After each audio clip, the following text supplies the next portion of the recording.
cinza, só a preparação das sim, jogos. Vai, agora pode. Agora pode. Nossa, eu não quero Ai, sentir, Jesus. vai pra cá? Onde? Não, verdadeiramente não, eu tô tentando. Ai, a gente tá com um sério problema. Vai. E aí, meninas, tudo bem? Tudo bem? E você, Ju? Hoje a gente já começou mal o negócio. Não, isso não vai, isso corta. Já vamos assim. Ela segurando a mesa, eu pensei, que merda é essa? Ai, Jesus amado. Pronto. Vai ficar pra lembrança. Pronto. Muito bem. Eu vou ter que fazer a maquiagem de novo. Não! Vai demorar 3 dias. Exato. Você quer o lace? Não, lenço apaga a maquiagem. Você quer o lace? Não precisa. Ai, deixa eu descer aqui pertinho, depois dessa. Ai, ela tava segurando desde aquela hora, então agora ela veio. Ai, com riso. E aí, meninas? Tudo bem? Tudo bem. Então, acho que uma coisa que eu fiquei pensando depois do nosso último encontro, que a gente bateu um papo, foi uma coisa que surgiu na conversa e eu nem tinha me ligado em toda essa história que a gente estava conversando do luto, que foi aonde que eu tive o primeiro contato com o conceito do luto, não foi nem com uma vivência, né? Pra mim foi o primeiro conceito. E acho que isso apareceu quando a Ju estava falando da faculdade, né, do trabalho dela, e eu lembrei que quando eu comecei a fazer o curso de fisioterapia, né, na faculdade, graduação, no primeiro semestre a gente tinha aquelas disciplinas de o que é fisioterapia, né, da introdução à psicologia, introdução à física. E aí tinha um professor que era primeiros crefitos da vida, então era toda uma história, né, da formação da fisioterapia e ele ser um grande professor. E ele fez a gente apresentar alguns temas sobre as perdas de funções que os pacientes tinham. E ele vinha muito do histórico da ortopedia, que a fisioterapia surgiu pós-guerra, né? Então se tinha muitas pessoas com uso de prótese, órtese, isso surgiu muito depois da Segunda Guerra. E aí nesse contexto tinha uma apresentação, um tema que era o luto. E eu não entendi nada quando eles colocaram o tema do luto. Eu falei assim, não estou entendendo nada do que está acontecendo aqui nesse universo.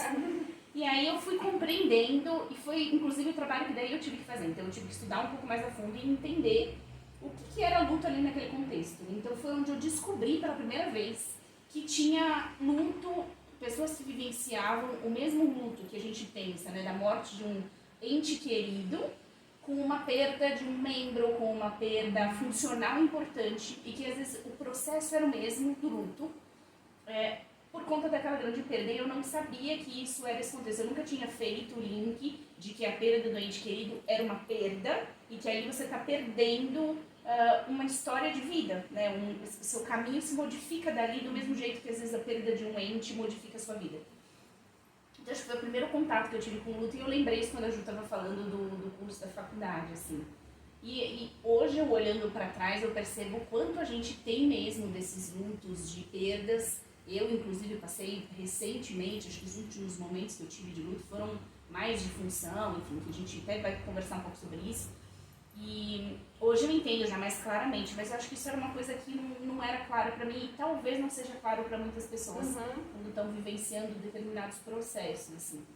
E eu assisti muita gente passar por ambas situações de luto, né, no contexto profissional e pessoal. Então eu queria ouvir também se vocês já tiveram essa experiência de enfim, partilhar esse tipo de contexto e perdas com as pessoas próximas, e como que foi esse contato, ou, enfim, se isso sempre foi algo que vocês aprenderam, né, na faculdade ou na vida, como é que foi esse descobrimento, se é que foi, né, um descobrimento dessa diferença dos lutos? É até engraçado, antes de dizer qualquer coisa mais pessoal, né, você falando isso, a gente até comentou no outro dia sobre como algumas pessoas comparam o sofrimento, né, então, não, mas você então perdeu uma outra coisa, não perdeu alguém, você não sabe o que é sofrer de verdade. E como não, né, o que é isso exatamente? Perder alguém, uma morte, quando há uma morte real, é mais dolorido por quê? Muito provavelmente por causa da cultura, muito provavelmente por crenças, muito provavelmente por uma forma que a gente aprendeu a lidar com isso. Mas dói, e dói porque há uma perda. E se há uma perda, por que não todas as perdas doerem dessa maneira? Então, hoje me parece claro esse conceito que que você apresentou agora, mas realmente não é algo que a gente encara desde sempre como um luto. Luto está sempre relacionado à morte, quando é dito popularmente.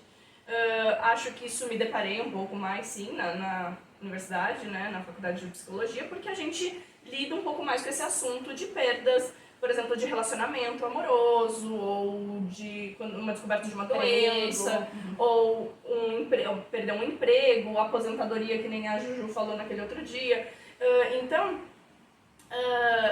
isso gera um processo de luto que a psicologia encara e usa esse termo realmente, né?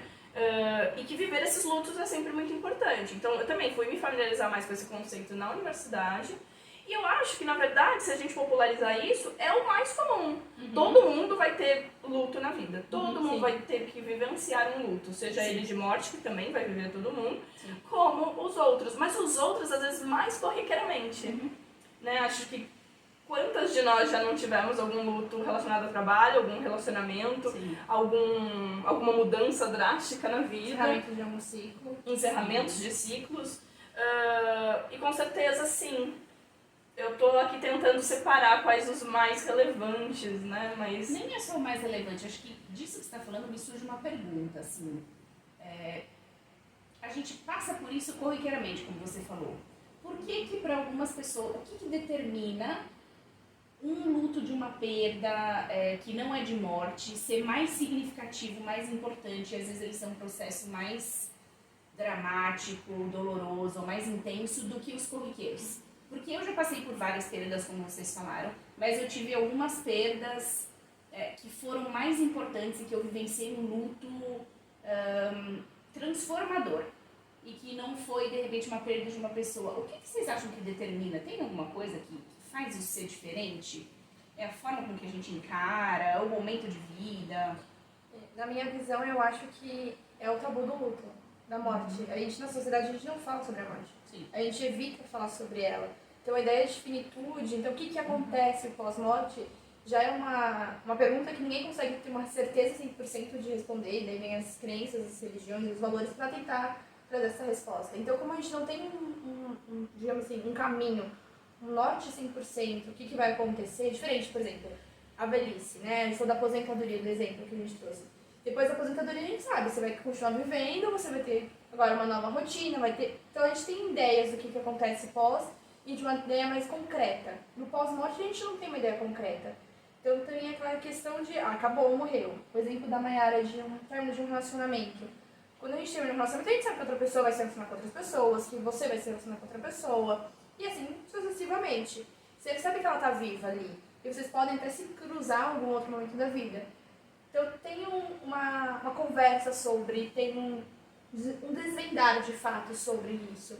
Agora, da morte em si concreta, da morte de alguém, não tem. A gente não fala sobre. Tanto que quando alguém entra em luto, a gente vê alguém que veio a falecer, a gente sempre tem a dificuldade de como dar os pêsames, falar meus sentimentos, meus pêsames, qual palavra a gente utilizar. Você tem que olhar para as suas dores, né? Não é nem pela outra pessoa, mas Sim. Você vê como a pessoa se relaciona com o luto quando você está passando por para a pessoa vir falar com você, né? Sim. Então é um processo extremamente difícil. A gente não sabe lidar com a morte. Então quando a gente pensa na morte de fato, a gente não tem esse respaldo. As outras formas de perda, a gente já tem um respaldo um pouco maior, porque elas não são tabus na nossa sociedade. As pessoas preferem falar delas do que falar de uma morte concreta. Por exemplo, a gente tem a morte do filho ideal quando a gente tem um filho. Que a mãe idealiza esse filho, ela vai supondo como vai ser essa criança, fisicamente, como vai ser a personalidade. Então tem mãe que chega e fala, meu filho vai ser advogado quando ele crescer, mas ele tá na barriga da mulher. Ele nem nasceu ainda. Mas ela já tem o futuro dele traçado. Ele vai casar com tal idade, ele vai ter tal filho. Ela já viveu a vida inteira dele. E quando ele nasce, às vezes ele nasce com alguma síndrome, por exemplo. E ela vai perder totalmente aquela ideia que ela foi criando. Então ela vai passar por um luto ali. De um sonho, né? De uma construção. Exato. E as pessoas falam muito mais disso. Agora, se eu falasse que esse bebê nascesse morto, ninguém vai falar com ela sobre isso. As pessoas vão evitar. Porque as pessoas vão falar, ela vai sofrer sem falar. é um assunto que não se toca, né? Exato. Não posso tocar nesse assunto. Mas isso que você está dizendo agora me faz pensar também que tem esse outro elemento, que acho que você está falando isso de alguma maneira também, que talvez a morte também seja, supostamente, tá, né, ignorando qualquer religião, ela é irreversível. Então teve uma... Eu me referindo a perdas. Então a gente está comparando tipos de perdas.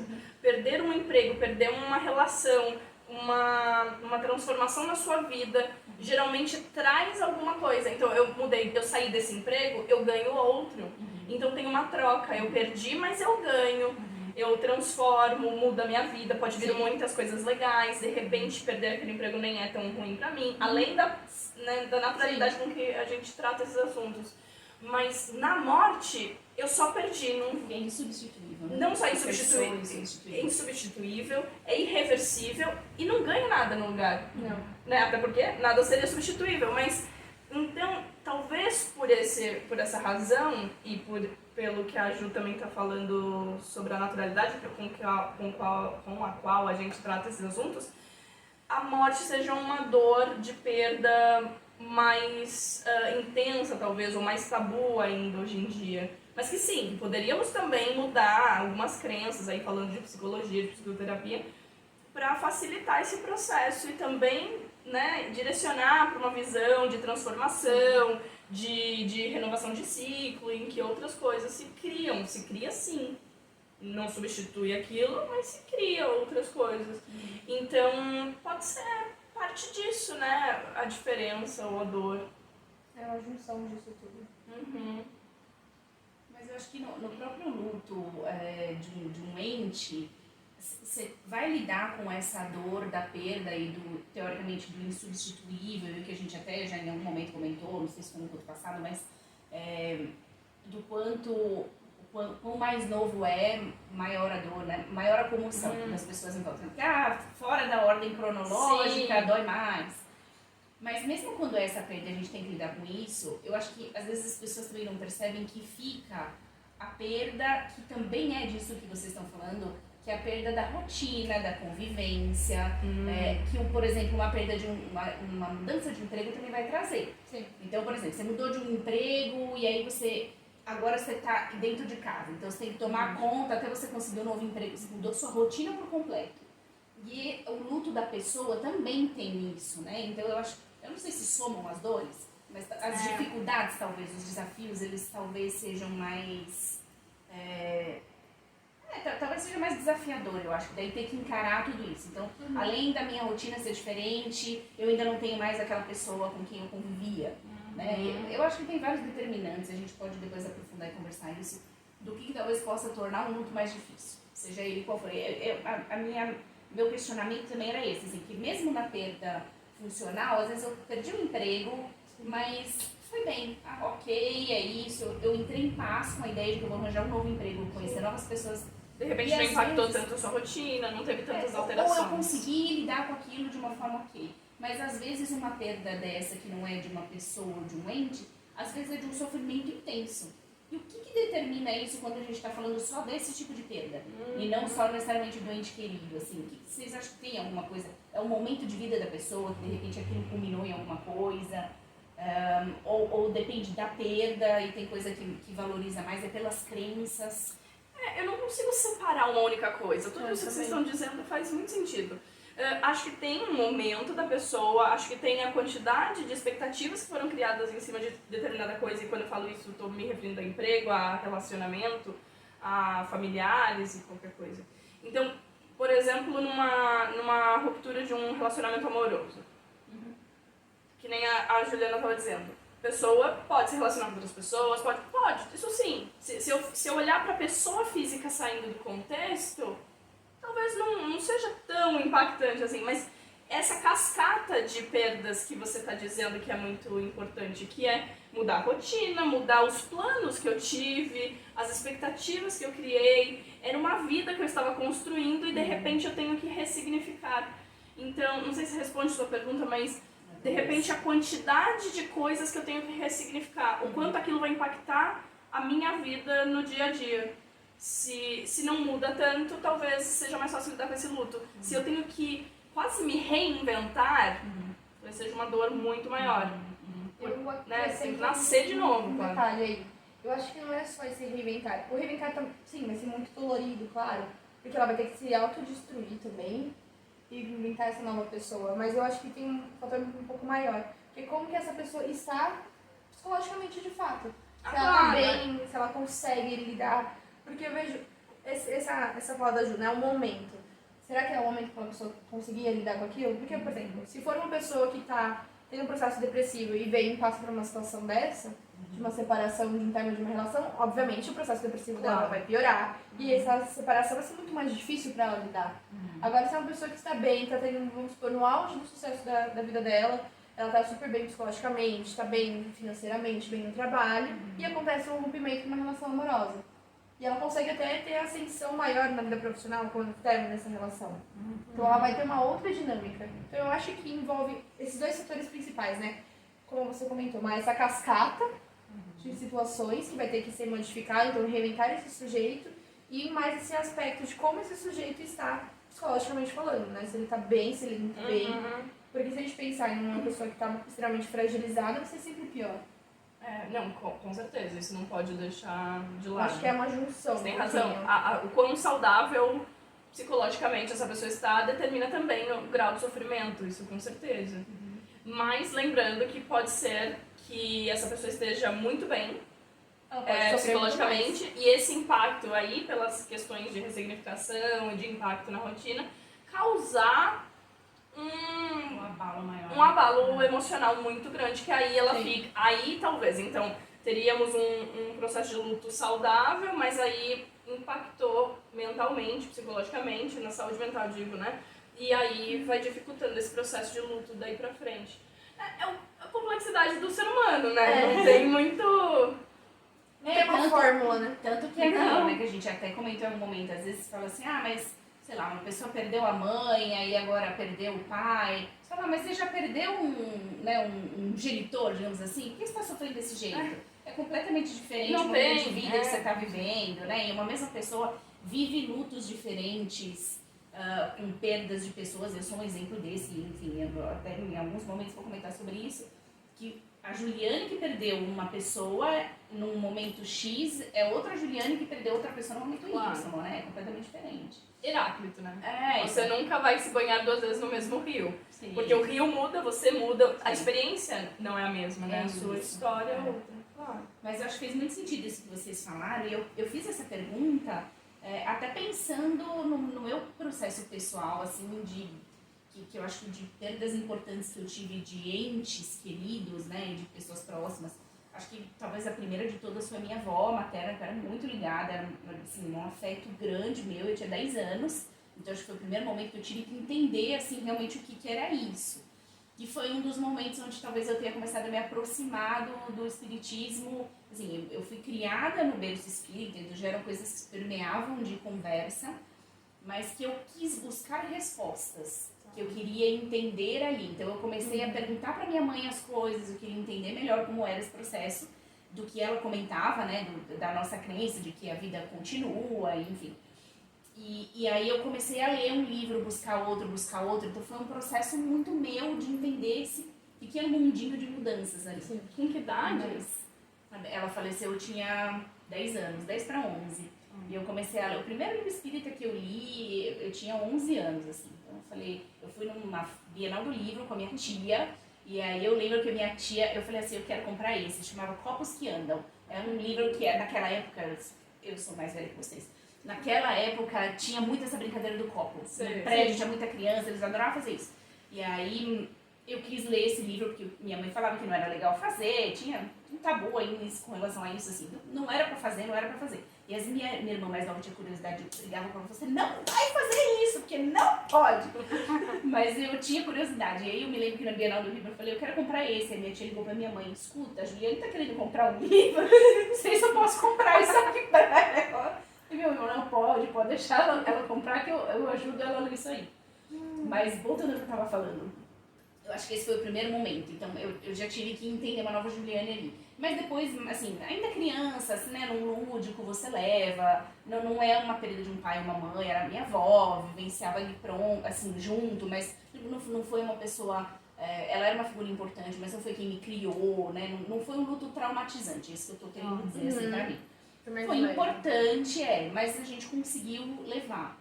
Mas aí depois, quando eu tava com 22 para 23, a minha irmã faleceu, né, que era mais nova, 2 anos e meio do que eu, ela faleceu com 20, quase 21.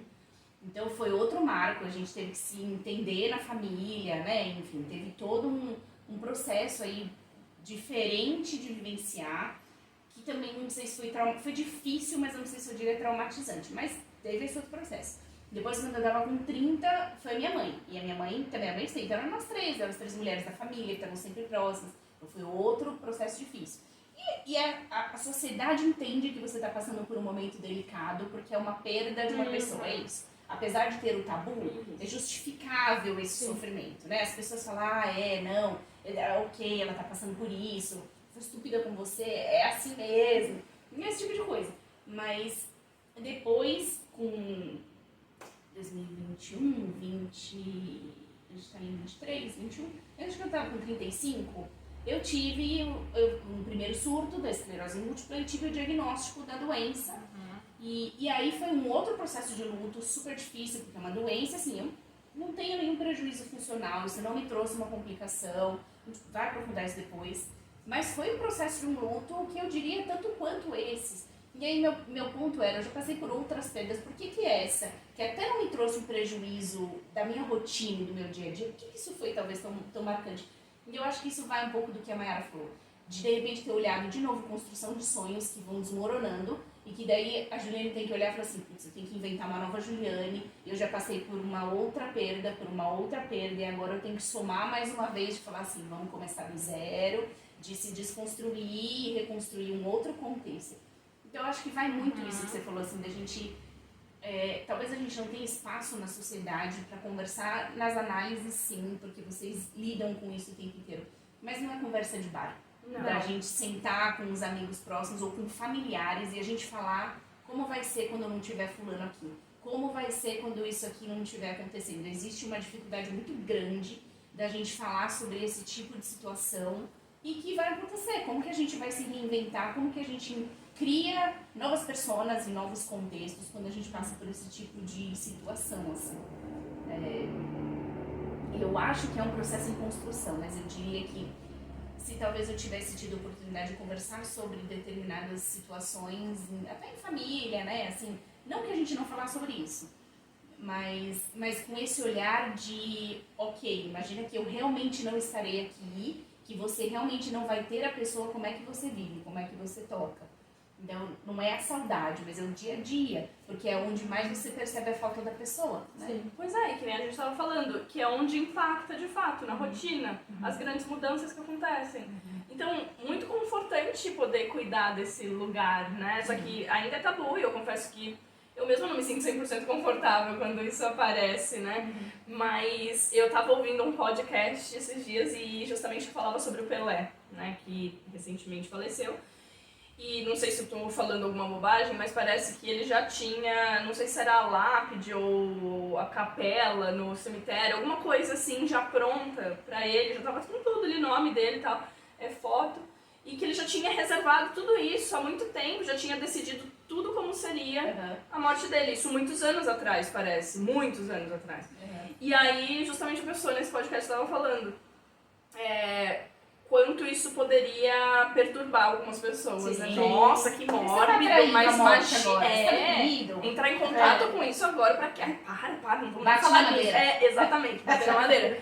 Então, não, poxa, vamos falar disso. Sim. É tão perturbador na hora que alguém falece, você ter que ir atrás de tudo isso. Não é só falar. Você não tá, exato. Você atrasa o seu processo de luto, de sentir saudade da pessoa e vivenciar a saudade, porque você tem que parar para resolver uma burocracia, porque você tem que ir num banco, porque você tem que ir ver advogado, porque você tem que fazer N mil coisas, em que algumas podem ser resolvidas se você sentar na mesa e conversar com todo mundo. Exatamente. E você alinhar essas coisas, né?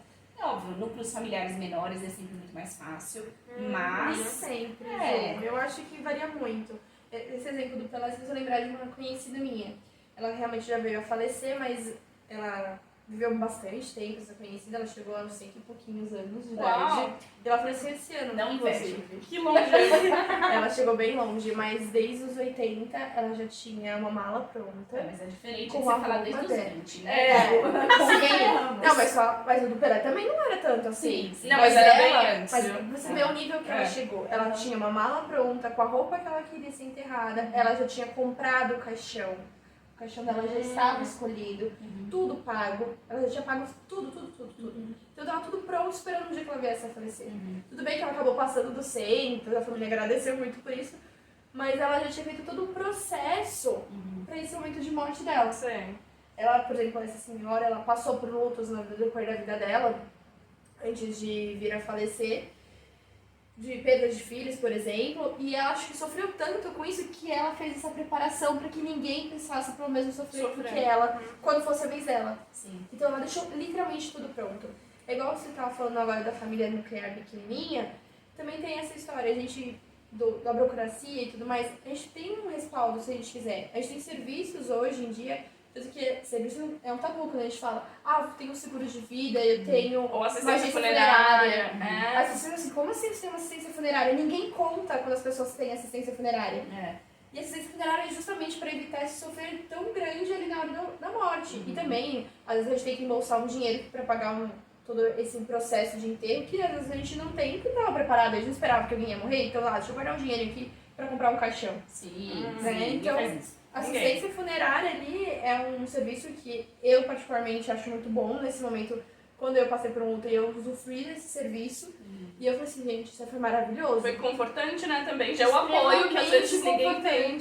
Porque tem que ir lá, achar documentação, resolver. Sim. Tipo assim, gente, eu não sei nem onde eu tô, não sei nem quem eu sou nesse momento. E vira um momento que você não pode lidar com aquilo. Assim, como terapeuta, eu fico preocupada que a gente não pode. A gente fala tanto sobre viva o luto, encara isso, vamos lidar com isso. Não, mas não pode, porque eu tenho que ficar forte agora, engole, vamos lá, tem que resolver. Sim. E quando não é resolver, é brigar com a família, que tem um monte de coisa pra resolver, que também seria um grupo, um apoio, uma rede de apoio, mas se torna praticamente inimigo, né? Claro que não generalizando, mas em algumas famílias isso se torna um problema. Depois tem inventário, divisão de bens. Essa coisa toda, essa parte da partilha, outra coisa que dava pra resolver todo mundo em vida, ou, né? Os testamentos, né? É isso, famílias e famílias, né? Não, claro, Mas é isso. Às vezes você ter pelo menos um apoio de alguém para poder conversar e te ajudar nessa hora é importante. Porque como não tem essa cultura de conversar e até de certa forma ter respeito pelo luto, isso são pequenos pontos que quando alguém tem que resolver, isso dificulta tanto. Eu me lembro quando a minha mãe, quando a Carol faleceu, eu não tive que lidar com nada de papel. Mentira, eu fui com a minha mãe no banco porque ela tinha uma conta poupança. E a gente foi para fechar essa conta poupança no banco.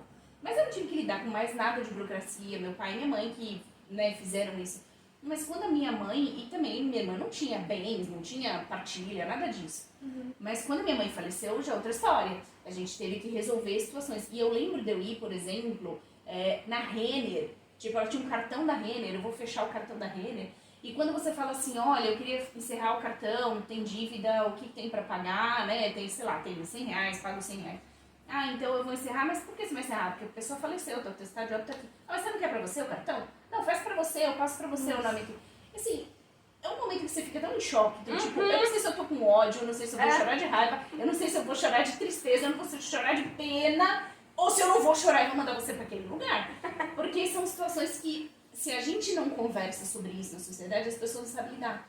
Então, ou tem aquele funcionário que, né, naquele contexto, ele tá tão preocupado com o trabalho dele, de repente não ter um prejuízo pra ele, e que a pessoa esquece, na perspectiva, do que você tá falando do sofrimento do próximo, de se colocar no lugar do outro, assim. E nesse momento do luto, tá tudo muito mais sensível, é tudo muito mais nevrálgico, é tudo muito mais delicado. Então, se a gente pudesse conversar mais, talvez a gente também teria o respeito certo, o momento certo para esse tipo de sofrimento.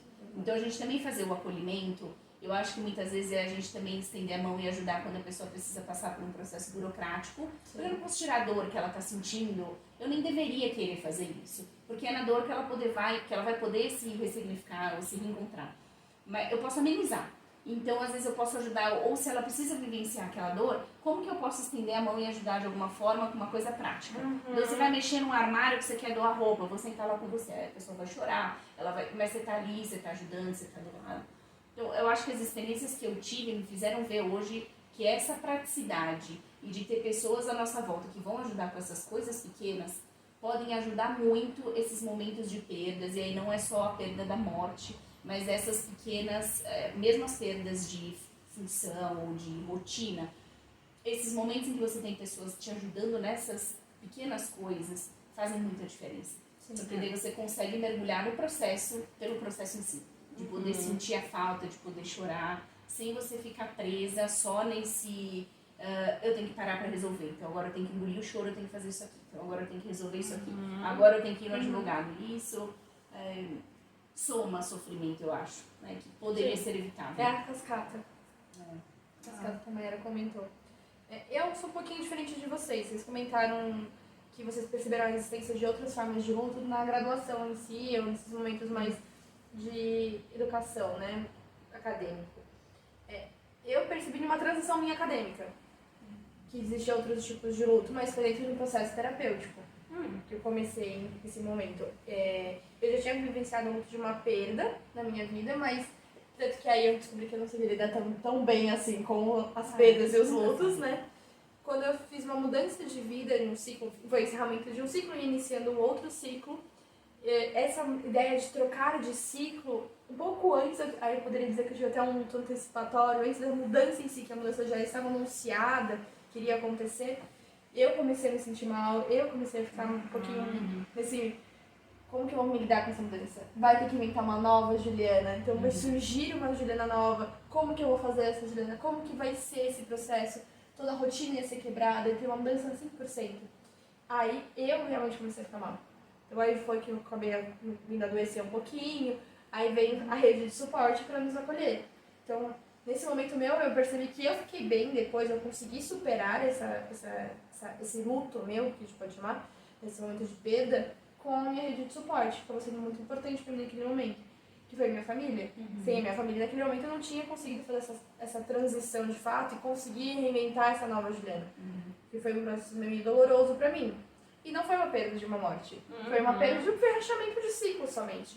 E se eu falo isso às vezes para as pessoas, por exemplo, esse fechamento me trouxe num processo depressivo, que eu precisei de ajuda.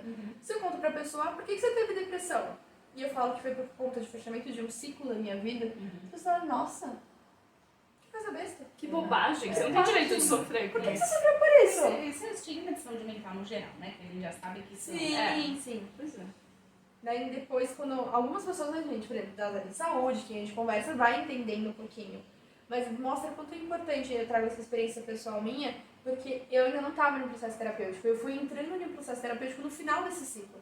Quando eu comecei a ficar bem, aí eu já estava em outro momento, já estava estabelecida, aí eu fui procurar um processo terapêutico e eu mencionei o que aconteceu. E nesse processo terapêutico eu percebi que aquilo era uma perda. Que era o fechamento de um ciclo que eu estava vendo, na verdade Foi era validado, legitimaram a Isso. dor ali. Você pode sofrer Exato. por isso, mas... Então, vamos apesar sofrer que minha por isso. família tinha ajudado, tanto foi eles que me fizeram sair desse processo, digamos assim, superar, tanto que eu percebi que eu estava em processo depressivo depois, que eu já tinha saído do processo, que eu já tinha melhorado nesse processo terapêutico, que aí foi que eu percebi, pera, temos outras espécies de luto, temos outras perdas ali. Então, no processo terapêutico, que eu falei, olha, existe então. Que aí veio essa sacada, digamos assim, que pra mim foi uma virada de chave. Porque até então eu não tinha essa percepção também. A gente sempre acaba indo pra esse lado mais clichê, né, da morte, do luto ser só igual à morte. E vocês comentaram um pouquinho, vocês falando, me lembrei do desenvolvimento infantil. A gente não conta pra criança o que é perda e o que é morte. A gente evita o máximo. Recentemente, tem dois pontos, né? Primeiro, recentemente me perguntaram como ensinar uma criança o que é a morte. Daí a gente vai trazendo a ideia dos bichinhos, então de um peixinho, por exemplo, que vem, um peixinho no mar, né? Um peixinho de água salgada, a gente coloca ele na água doce, ele vai morrer em breve, ele não sobrevive. Isso para a criança é super simbólico, ela entender ali o começo e o fim da vida. E é muito difícil ensinar isso. Então a gente já começa nesse momento que é um tabu. A gente não consegue ensinar para uma criança. E ao mesmo tempo que a gente não ensina o que é a morte para uma criança nesse aspecto, a gente evita ensinar para ela o que é uma perda. a gente tem a necessidade o ser humano tem a necessidade de tentar suprir as perdas, ele vai lá e faz isso com a criança. Então a gente já tem uma falha nossa desde o nosso desenvolvimento. Sim. E dói falar sobre perdas, então a gente vai lá Sim. e tenta suprir a perda da criança e dá pra ela o que a gente não sente. Isso, e a gente vai poupando ela de perder, Sim. né? Eu vou dar um exemplo muito simples, que isso você vê todos os dias com famílias que têm crianças. Tem sempre um brinquedo favorito da criança. Geralmente tem um brinquedo favorito. E quem já conviveu um pouquinho sabe que os pais tomam cuidado, porque aquele brinquedo é até legal, tudo bem, é um respeito. A criança gosta muito daquele brinquedo, eu também cuidaria muito bem desse brinquedo. Mas é com medo de nada pode acontecer a esse brinquedo, porque senão... Eu não sei como vai ser lidar com Exato. a dor dele pela perda. Exato. E aí a gente não sabe lidar com a dor do outro, e pra Sim. evitar Sim. ter que lidar com a dor do outro, a gente... Não vamos lidar com isso, vamos colocar um véu. Mas começa aí a perda dessa criança. Ela vai perder brinquedos, ela vai perder roupas, ela vai perder amiguinhos, ela vai sair de escola, vai mudar de escola, vai ter tantas transições desde o primeiro ano de vida, do primeiro mês de vida dessa criança. Tem tantas transições, muito antes dela sequer saber o que é morte ou não. Ela tem que aprender a lidar com a perda. E essas pequenas frustrações que eu sei que dói na gente imaginar uma criança lidando com uma frustração, mas justamente porque a gente não sabe lidar com as nossas, é extremamente importante para a educação, para justamente a gente conseguir flexibilizar essas crenças e tá tudo bem, assim, não quer dizer que eu não posso sofrer, mas que vai ficar tudo bem de outra maneira, a gente vai achar maneiras, e se ficar sofrendo, tudo bem também sofrer, vamos sofrer um pouco, né, mas a gente quer anular, né, igual quando alguém começa a chorar, não chora, por que mesmo não posso chorar? É o que eu falei Porque eu no não quero. passado que a gente estava conversando, que as pessoas não abraçam a dor, né? Sim. Às vezes a dor vem, mas se você também não deixar sentir, do mesmo jeito que a gente gosta de se agarrar à alegria e à felicidade, e a gente não quer perder aquele momento, a gente também tem que saber abraçar a dor. Não significa que você vai estar satisfeito e pleno de estar nela, mas ela está ali por um motivo, você tem que vivenciar essa dor, você tem que passar por isso. Você não precisa chorar o tempo inteiro, né? Tem os momentos em que você tem que saber buscar ajuda, mas eu acho que não é cortar. Mas é isso que vocês estão falando da perda, não é só desse contexto, acho que não é só com a criança. Isso foi o que eu falei, que a gente percebe no outro, como o outro lida com o luto quando a gente está passando por um, né? Então, dos 2 momentos que eu tive, a Carol faleceu com 20 anos, então isso mobiliza demais as pessoas. Então você vê todo tipo de pessoa à sua volta que sabe lidar com a dor, que não sabe lidar com a dor, que entende, que não entende. Então, por mais que foi difícil, minha mãe era psicóloga, ela tinha uma formação, ela tinha uma noção de comportamento humano, e de novo, não significa que a gente não possa adoecer por isso, mas tem um entendimento do processo, de que o processo vai acontecer, de que eu vou sentir dor, de que isso tá ali, né? Tem um conhecimento por trás disso.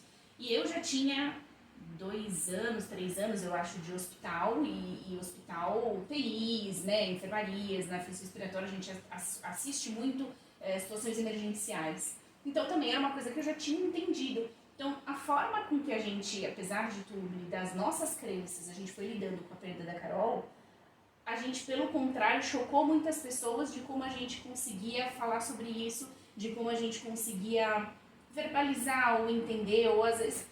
Teve momentos em que eu falava pra minha mãe, acho que a gente tá acalentando mais fulano e ciclano do que a gente tá consolando. vai quem tá tudo fica certo. sabendo. A gente viu pessoas próximas passarem por situações, doer muito mais. Não é que a dor era maior. Não sabiam lidar. Mas é isso. A diferença em lidar com a dor muito mais significativa do que a nossa, do nosso núcleo. Do jeito com que a gente foi pegando os elementos para ressignificar. Né? Do jeito com que a gente foi abraçando isso, assim. E é isso, às vezes a gente acaba percebendo no outro, e foi o que a gente comentou na live, que quando a gente passa por uma perda, seja ela qual for, eu acho que as pessoas à nossa volta também entram no processo do luto, né? Aqueles que estão mais no dia a dia, que estão mais próximos, e não é assim, perder um filho ou perder uma avó e aí todo mundo da família sofre, não.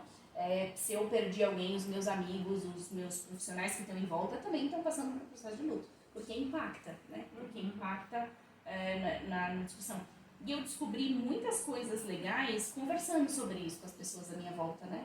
Assim, das perdas, eu acho que isso foi algo que vocês falaram que às vezes a gente perde pessoas, eu ganhei muitas pessoas nesses processos, Mas é isso, a gente ainda se transforma, a gente ainda vira pessoas diferentes. Eu acho que você não imaginou que você ia ter, você não imaginou que sua vida ia tomar esse caminho, esse rumo diante disso. Eu acho que a proposta até do que a gente tinha conversado é como que a gente pode enxergar o luto ser uma coisa não só saudável pra gente evitar sofrimento, mas transformadora.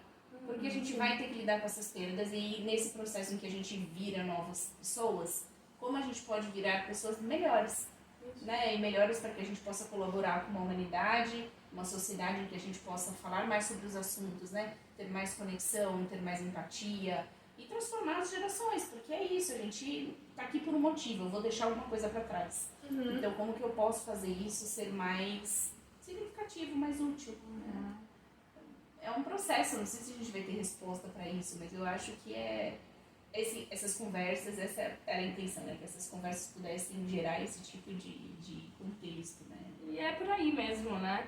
A gente até fez uma live do Beleza Oculta e essas belezas ocultas que estão por aí, né? Nesses processos de transformação, que acho que é uma das... Juntando tudo que você está falando, a gente conhecer sobre o assunto, conseguir olhar e tratar com naturalidade facilita, não quer dizer que não há sofrimento. Há sofrimento, mas talvez não há tantos sofrimentos secundários por dificuldades de lidar com aquilo, ou, enfim, a gente consegue compreender de um outro lugar, outras coisas, e aí a gente tem que lidar só com aquele sofrimento mais objetivo daquela situação, e não com essa cascata toda que a gente está falando. Então, existe jeito de facilitar esse processo? Existe. Conhecendo, aliás, né, todos os nossos medos e parte das nossas frustrações, ansiedades, medos tem a ver com o desconhecido. Sim. Se eu conheço, se eu escancaro, se eu consigo olhar, tratar aquilo, trabalhar aquilo, trazer à tona o quanto mais possível, não estou falando de forma de tortura, né, de quando você não está preparado, tudo bem você respeitar esse tempo, mas se aproximando daquilo a ponto daquilo também se tornar, de certa forma, familiar, você entender a sua história, o quanto aquilo pode transformar, as pessoas que você ganha no meio do processo. Enfim, né? Fazer as pazes com a vida também. Sim. E suas transformações, sejam elas quais forem. E sim, acho que sempre falar sobre isso vai trazer benefícios, né? Não quer dizer que a gente sai daqui novamente sem sentir dor quando a gente passa por uma transformação. Sim. Mas também que a gente possa sentir alegrias de outras coisas decorrentes. Senão... E estar em paz em sentir a dor, né? Sim, exato. Se permitir sofrer em paz.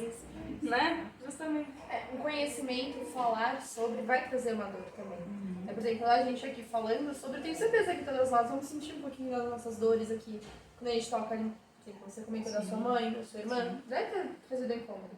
Ainda a Má vai comentar sobre os dela, as experiências dela de luto, as minhas também. A gente vai sentir essas pontadas, que é apertinho mais no coração, mas a gente sabe que se falar a respeito vai trazer um benefício também maior. Ter um conhecimento, entrar em contato com esse conhecimento, adquirir, também vai trazer uma dor. E vai gerar frutos positivos também. Mas essa parte, essa frase, tanto que a gente está repetindo várias vezes aqui, só de formas diferentes, né? Entrar em contato com a dor, se permitir chorar. Basicamente a gente precisa passar por todas as etapas para chegar no final. Sim. Onde a gente tem uma superação, onde a gente tem essa transformação, essa construção do novo eu. A gente não consegue pular o caminho, né, desse problema. A gente tem que passar por toda a caminhada, subir até o final da montanha para conseguir descer. Não dá pra gente estar ali no meio. Transforma a dor, né? Sim. Se você não passa pela dor, você não vai conseguir fazer uma transformação plena. Não tem como você varrer para baixo do tapete. Uma hora a conta chega. Não, exato. E a gente enxerga tudo como punição, parece, quando é assim, né? Imagina, eu tô sofrendo uma situação X. Talvez você não seja... Você está sofrendo talvez porque aquilo esteja difícil pra você, mas isso não necessariamente é uma situação horrorosa pra você. E, né, quando a gente fala de morte, existe um fluxo e um ciclo natural. Sim. Quando existem perdas de outras ordens, existe também um fluxo natural e uma transformação. Então, a gente também tirar esses estigmas que fazem a gente sofrer ainda mais, né? Ou até ter essa ideia de que eu preciso sofrer, ou o contrário que a gente falou agora há pouco, se eu sofrer não é legal, não é bom, não pode. Ou se eu sou psicóloga eu não posso. Como assim você está sofrendo com isso? Eu entendo racionalmente, a gente pode entender racionalmente, vocês que também trabalham, né, e com a morte, tem que lidar com o luto de outros e também os seus próprios, a gente entende racionalmente, mas existe um fluxo emocional, e esse fluxo emocional ele é perfeitamente bem-vindo. E tá tudo bem, né? E tem que ter vazão. Se tem espaço e vazão, isso não dói tanto. Você falando agora, eu pensei em um exemplo. A questão do término de um relacionamento. Quando a gente termina uma relação, a gente vive aquela dor intensa ali, acha que não vai ter outra pessoa que já é amar, acha que não vai superar aquele término nunca, e fica naquela dor até que a gente supera aquele término. E a gente para e olha pra trás e vê, por que eu sofri tanto? Não precisava de tanta dor, talvez. E a gente percebe que aquela dor até era menor. Pensar assim realmente no sofrimento. Depois que a gente vive ele, vivenciou, a gente consegue enxergar ele de uma forma menor. Quando a gente tá dentro dele, ele realmente fica muito mais intenso. Mais ampliado, claro. Isso, esse exemplo a gente pode transformar também para um luto, de uma perda, de uma morte, né? A gente pode colocar ali que durante aqueles primeiros meses, são os meses mais intensos. Depois de anos, quando a gente já superou muita parte, já viveu bastante, a gente consegue olhar para aquele luto significado. Totalmente diferente. É um outro luto que você tá vivendo. É tanto que a hora que você falou assim, que você falou da sua irmã, da sua mãe, traz uma dorzinha, eu fiquei pensando, eu falei, não, talvez não. Uma saudade, uma lembrança, mas a dor, aquele momento. Não, a gente pode se emocionar, mas não é mais aquele momento. Não é a mesma dor do início, né? E pode ser que hoje não te dê nenhuma dor, mas talvez até como a Ju falou, pode ser que você, ao falar, se lembre, se conecte com a dor que um dia você teve e você pode resgatar esse sentimento, mas agora ressignificado. Que aí é muito mais fácil de lidar. E olha essa beleza, né, do processo todo. Que gostoso poder passar por isso. Que você falou também do término de um namoro. Depois pensar, nossa, não precisava ter... Não precisava de castrar, de reprimir o sofrimento. Mas de, agora que eu estou com isso ressignificado, percebo que aquilo não era daquele tamanho. E esse jogo dinâmico, ele é muito difícil, porque às vezes quando alguém tenta minimizar a sua dor no processo do luto e fala isso, olha, mas lá na frente, daqui a pouco não vai doer mais, daqui a pouco você vai esquecer, às vezes você tá tão sensível, e você você fala assim, pelo amor de Deus, né, pra não falar outra coisa. Já está pra pessoa, né? Isso. Você escolhe um dedo, né, vamos passear. Mas assim, eu acho que nessas situações é difícil a gente poder ter esse jogo dinâmico, porque ao mesmo tempo que a gente está falando do abraçar a dor, não significa que a gente está justificando a pessoa fazer coisas erradas para si própria, né? E ela aprofundar numa depressão e não buscar ajuda. E tem momentos em quando a gente percebe que aquela pessoa à nossa volta às vezes está fazendo um drama excessivo ou está perdendo a conta, a gente também trazer a perspectiva do, olha, você tem que abraçar a dor, mas também não dá para você viver só isso. Trazer um pouco de realidade. É difícil esse jogo dinâmico quando a gente está vivenciando isso do ponto de vista pessoal, não profissional. Profissional é outra história, vai ter a lente, eu como fisioterapeuta tinha minha lente, vocês como psicólogas têm de vocês, é muito mais claro e transparente a gente enxergar a situação. Mas quando é pessoal, é difícil, é muito difícil a gente conseguir ter esse senso, essa noção e aí conseguir fazer esse jogo com as pessoas à nossa volta, tanto quando a gente está passando pela dor, quanto o contrário, quando alguém está vivenciando a dor e a gente é próximo do ponto de vista pessoal, né? É um desafio. A gente tem que mergulhar na dor, mas de uma forma saudável. Eu acho que tudo se trata de não reprimir. Se existe um fluxo, não reprime ele, deixa ele vir. Que nem eu tentar parar um rio, por que eu tenho que parar o rio? Agora, claro, né, eu posso fazer outras alterações ali, que nem vocês estão dizendo. Se eu não estou conseguindo de forma saudável sair dali, talvez precise de ajuda, pode ter intervenções. Mas é muito diferente de eu simplesmente reprimir, seja pela sociedade, por alguma crença, Então, agir de acordo com o que vem. E para algumas pessoas não vem nada. E não necessariamente você está reprimindo. Então, tratar com mais naturalidade, aceitar a natureza dos nossos processos, entender quando preciso de ajuda ou não, quando preciso voltar um pouco para a realidade, quando preciso executar algumas funções básicas e mesmo assim ter tempo para lidar com isso. Tudo é uma questão de equilíbrio, né? E aos poucos a gente vai encaixando. E legal esse tema que pode de repente ficar para um próximo episódio de como as pessoas à nossa volta, ou nós mesmos, quando estamos ao redor das pessoas que perderam alguém ou passaram por alguma transformação, algum outro tipo de perda, como a gente lida como amparador daquela situação, e muitas vezes erroneamente, né? Acho que isso é um tema interessante, causa bastante desconforto para quem tá aqui. Sim, sim. Muito bem, meninas. Eu acho que foi por isso hoje, né? Acho que a ideia hoje era comentar um pouquinho sobre as diferenças dos lutos, né? Eu acho que a gente conseguiu abarcar bastante coisa e talvez agora a gente consiga ir aprofundando um pouquinho nas experiências pessoais de cada uma, né? E eu acho que talvez trazer algumas informações nesse sentido seja legal para aprofundar a contextualização que a gente deu, né? O que a gente comentou de que cada uma passou. E daí, como a gente foi efetivamente saindo das situações que a gente vivenciou. Sim. Perfeito, muito obrigada. Então a gente se encontra no próximo. Obrigada. Obrigada, meninas.